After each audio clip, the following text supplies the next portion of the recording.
Hello বন্ধুরা, স্বাগত জানাচ্ছি আমার চ্যানেলে, তোমাদের শিবানী কাকিমা চ্যানেলে।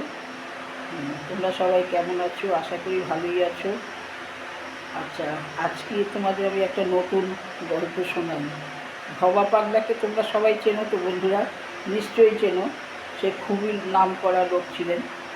সেই ভবা পাগলার সংক্ষিপ্ত জীবনী বই থেকে আমি কিছুটা করে পড়ে তোমাদের শোনাব। আজকে খানিকটা পড়ছি। যুগে যুগে শ্রী ভগবান মানব রূপে অবতীর্ণ হয়েছেন ভারতভূমিতে। অনন্ত যুগ ধরে ভক্তের হৃদয়ে অনুরণিত হচ্ছে তারই শ্রী মুখনিসৃত বাণী।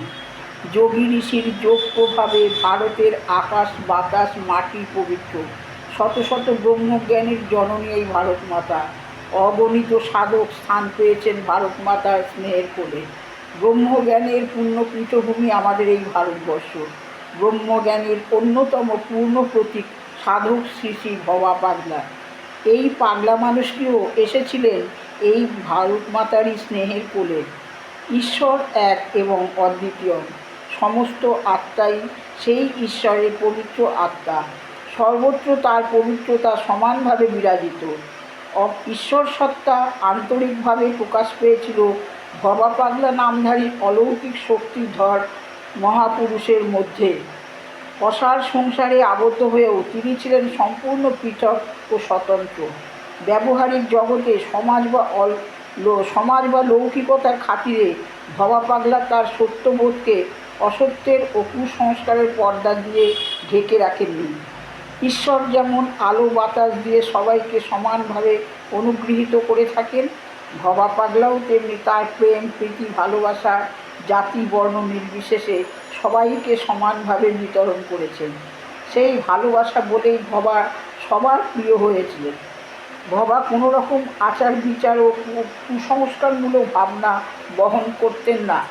হিন্দু মুসলমান বৌদ্ধ খ্রিস্টান বা অন্য যে কোনো সমাজের মানুষ ভবা পাগলার স্নেহের দুয়ারে সমান অধিকার পেয়েছেন।